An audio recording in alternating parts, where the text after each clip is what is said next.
Hello friends, പുതിയൊരു promo വീഡിയോയിലേക്ക് ഏവർക്കും സ്വാഗതം. അപ്പോൾ ബാലചന്ദ്രൻ ബബിതയുടെയും രോഹിത്തിൻ്റെയും അന്നത്തെ അലീനയെ പുറത്താക്കിയപ്പോൾ ഉണ്ടായിരുന്ന പ്രവൃത്തിയെ ചോദ്യം ചെയ്യുന്നുണ്ട്. ഇനി മേലാൽ അങ്ങനെയുള്ള കാര്യങ്ങൾ ഈ വീട്ടിൽ നടക്കില്ല എന്നും പറയുന്നുണ്ട്. അതിനുശേഷം അലീനയെ വിളിച്ച് അടുത്തു നിർത്തിയിട്ട് എല്ലാവരോടുമായിട്ട് പറയുകയാണ്, ഇനി മുതൽ അലീന ഈ വീട്ടിലെ ഹോം നേഴ്സല്ല, വേലക്കാരിയല്ല, അനാഥയുമല്ല, എൻ്റെ മകളാണ്. ബാലേന്ദ്ര മേനോൻ്റെ മൂത്ത മകളാണ് ഇനി മുതൽ അലീന. അത് കേട്ടത് എല്ലാവരും ഞെട്ടി നിൽക്കുകയാണ്. അവർക്കത് ഉൾക്കൊള്ളാൻ പറ്റുന്നില്ല. ഏതായാലും ബാലേന്ദ്രൻ ഇങ്ങനെയുള്ള കാര്യങ്ങളെല്ലാം പറഞ്ഞിട്ട് ബാലേന്ദ്രൻ്റെ റൂമിലേക്ക് പോകുന്നുണ്ട്. കൃഷ്ണമോളിലെ മാറ്റം വൈജയന്തിക്കും ആകെ വിഷമമാകുന്നുണ്ട്. വൈജയന്തി കൃഷ്ണമോളോട് പോയി സംസാരിക്കുകയാണ്.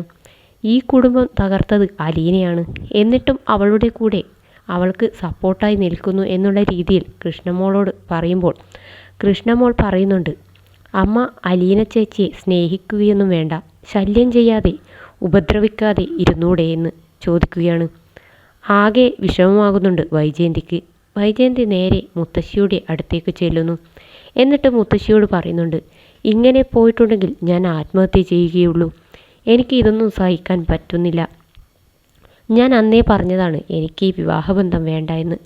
അന്ന് അച്ഛനോടും അമ്മയോടും എൻ്റെ 3 ആങ്ങളമാരോടും പറഞ്ഞതാണ്. എന്നിട്ടും നിങ്ങൾ ആരും കേട്ടില്ല.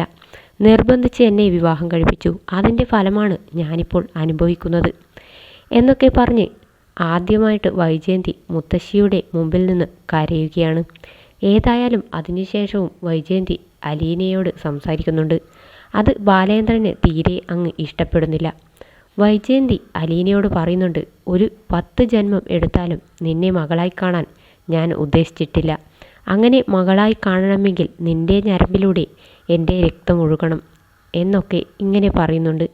ഏതായാലും ഇങ്ങനെ അങ്ങോട്ടും ഇങ്ങോട്ടുമുള്ള തർക്കങ്ങൾക്ക് ശേഷവും വൈജയന്തി ഒട്ടും വിട്ടുകൊടുക്കാൻ തീരുമാനിച്ചിട്ടില്ല. എന്നെ ഈ വൈജയന്തിയെ തോൽപ്പിക്കാൻ ആർക്കും സാധിക്കില്ല.